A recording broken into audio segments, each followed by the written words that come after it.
So to create a new product here, we have to, well, define it.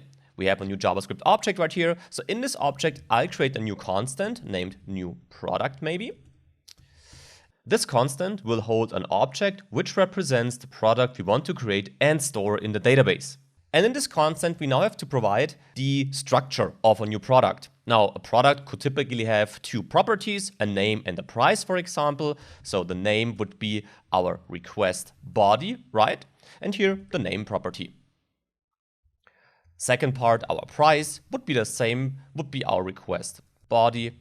And here we want to get the price of our products. By the way, we should also name our database accordingly. So this should be products, not places test. Places is what we use in our course project, therefore the confusion here. So now we created a new JavaScript object that represents a new product. Now we need to get this into our MongoDB database. This is the next thing we have to add here, and for that I'll use a new constant named client maybe. Here we use a new instance of our Mongo client that we previously created, and the Mongo client now needs information regarding the server we want to establish the connection to. And for us, this is our URL, so we can add this constant right here. Very important note though, this part right here does not establish the connection. We'll do that in a few seconds. This code just tells MongoDB and the Mongo client which server we want to connect to, but initiating the connection is not taking place at this stage of the code. Because this is what we will add right now, and for that we'll add a try catch block. Why try catch? Well, because connecting to the server can fail or creating the product can also fail. Therefore, we want to make sure in case any of these things go wrong, then we catch this error and we stop the code execution. For that, let's quickly add the catch code block here in the error case. And if we have an error we want to return, that's important, you have to add return here, otherwise the code execution won't stop at this point and we want it to stop. So we want to return a response in JSON format, and the response should contain a message stating that we could not store data. So that's the error case, but actually we want to make sure that our connection is established, and we can use our client that we defined right here because the client knows that we want to target a specific server, a specific URL. And for that, we have an asynchronous task because connecting to the server is a task that can take a few moments. Therefore, we have an asynchronous operation right here. And now we want to refer to our client and here to the connect method. This now will finally establish the connection to our MongoDB server. With the connection being established, we have to continue with what? Well, now we want to access a specific database on that server. For that, we can create another constant, maybe name it db for database. And we again refer to our client, but here to the db method now. And here we can either provide an argument or not. If we don't provide an argument, as we do it right here, db will take the connection string, so the URL that is provided up here in our URL constant. We could also provide an argument, then db would take this database. Now we got access to the database, and what we want to do right now is we actually want to, well, access a collection in that database, and inside this collection we then want to create a new product. Here we could now use a new constant, result in this case, and our result should now be added to our database, and here to a new collection, right? The collection is what contains all our different documents, and in the collection you now have to provide the name of the collection as an argument. In case a collection with the name you provide is not existing, the collection will be created automatically by MongoDB. In case the collection is existing, well, then the document will be added to this existing collection. In our case, I will name the collection products here.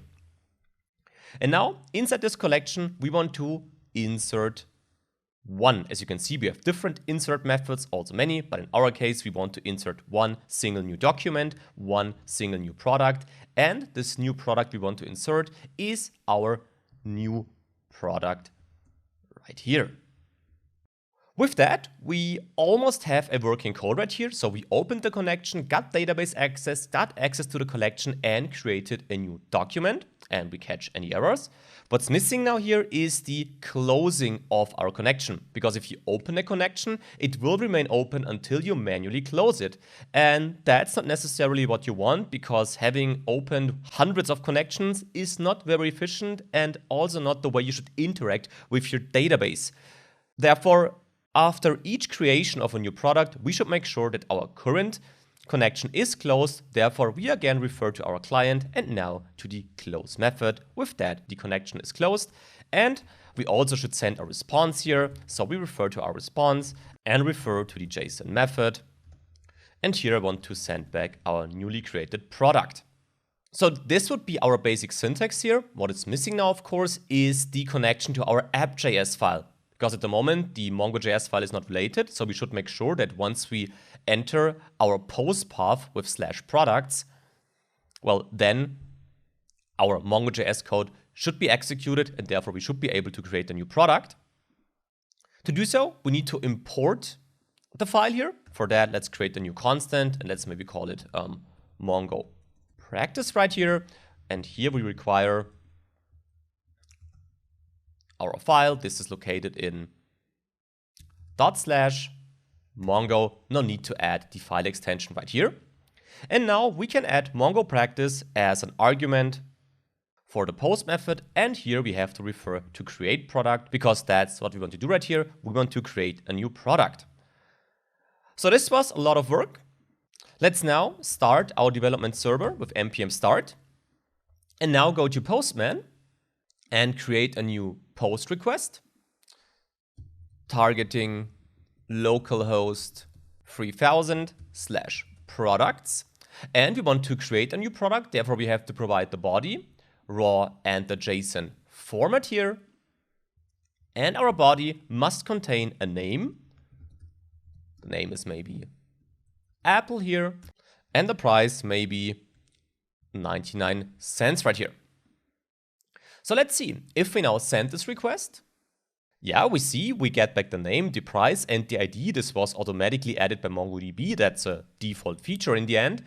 We will have a look at the ID, what it is, and how it works towards the end of this module. So for the moment, you can't just ignore it. And if we now go to our database, here to our cluster, right, and then to collections, we can see the products test database now. This database was created due to the fact that we named it products test, and we get the products collection. That's the collection name that we defined. And inside this collection, we now got our first document, the Apple for 0.99. So this is working fine now. With that, we are now able to create new products in our MongoDB database. The next step now is to work on getting the products.